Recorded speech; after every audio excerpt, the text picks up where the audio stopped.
Well, welcome back after the results of the first section, and congratulations go to United Union, conducted by David Hurst, who are already celebrating outside, but have got to play again in about an hour or so's time in the championship section. In the meantime, before the start of the championship section, we are joined by yet more guests. We're going to talk a little bit about the event itself.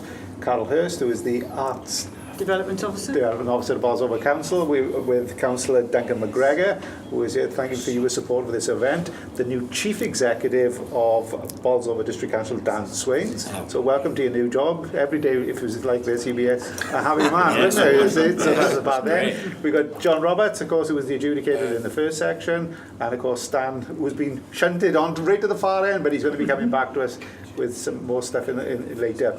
First of all, Carol, lovely day. You couldn't have planned for a better day in an event like that. Somebody told me it's always like this in Bolsover. It is, yeah. It is for our event, I have to say. It is it? Well, yeah. Congratulations on that. There's been a great response. There's been a great response as well to the initiative that you've taken of broadcasting the contests live. First of all, tell us a little idea behind it and how pleased you are how it's been going.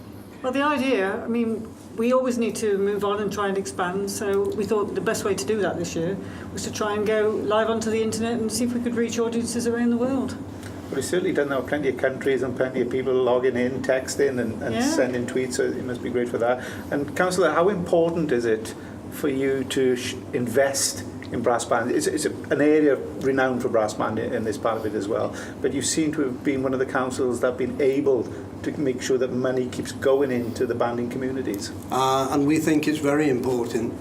Brass banding is part of our heritage. So we're in a mining area, Cresswell Colliery, which used to have a very, very famous band. Yeah. So we, more than any, wish to make sure that brass banding is carried out throughout the Bolsover district, but certainly remembered in the community of Cresswell.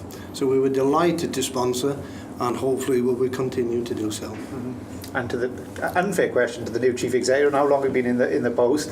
But as I said to you, it must be encouraging for you to see community events such as this so well supported, but also bringing in bands. There was a band that won in the fourth section, Cadishead, from up in the northwest. So they drawing bands in from all over the country, so that must be something to be encouraging. It's fantastic. It's an absolutely wonderful event, and I take my hat off to the organisation and all these people that have been involved. But what it does is put us on the map, and also what it's done by being able to stream it across the internet is put us on the map internationally.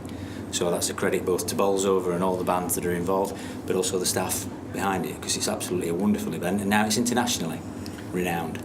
Well, I think they said it was 24 countries, people from 24 countries logging in. Somebody was in Jakarta. I think they were having a Singapore sling or whatever. They were drinking nice and quietly in the evening. Yeah, it was great. I wish we could have had one, yeah. So we've got people from all over the world. But brass banding is something which goes all over the world. I'm going to chuck that one to John as the adjudicator. So you were under the spotlight. I've had a Singapore sling in the long bar at Raffles, twice actually. Have you? Oh, blimey. There's a man who's a well-travelled man there. A brass band trip both occasions. So. Mm-hmm. Tell us a little about the playing that you heard today so far. Yeah. You talked about consistent, holistic approach or whatever, but there was good variety of playing from all of that. I wanted to use that word holistic because it was in Carol's rules, which were circulated to each band, so I wanted to just read upon that earlier today and last night to make sure that I was judging the whole contest in the round.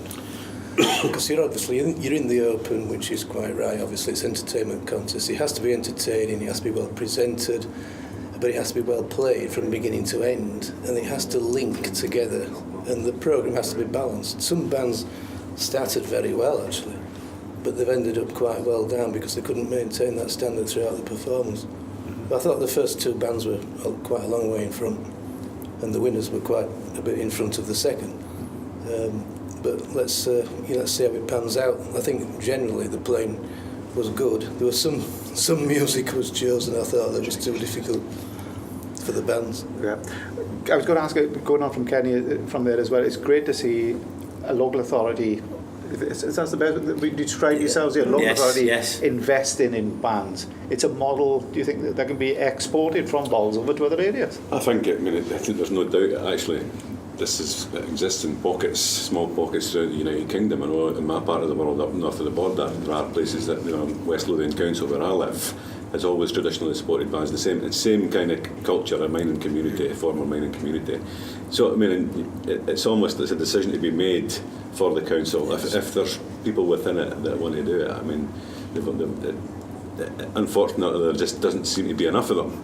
I don't know if there's anything that we, as a brass band movement, that old famous old word, can do. You know, Stan, you've had some great ideas in the past about, you know, innovative events and that type of thing. You can engage with people. I don't know if there's any ideas about getting involved with local authorities. Yeah, I think we can go around the whole spectrum. I mean, the area contacts. If you look at Bolsover, Woodlands first, because we've really snowballed it forward. And Bolsover have got a terrific event here now, and the internet this year, that's beyond all reckoning. It's the first time. I congratulate you for doing it. Wouldn't it be great if this could be set as an example to other places throughout the country? Places Wouldn't could do it. Yeah. I think we were chatting to Stan earlier about knowing your marketplace, and I think one of the key things here is that there's a really family-friendly atmosphere, isn't there? There's a lot of, you can see that everybody's enjoying themselves. You've got great facilities. You found a great venue. You've got good facilities within the venue, and you've obviously worked hard to create that family-friendly atmosphere to bring not just bandsmen here, but people that genuinely want to listen to music as well. At that point, I've got to cut you off, because there's more family-friendly entertainment that's going to take place now, because the championship section is about ready to start from there. Carol, thanks very much, and great work that has been done here.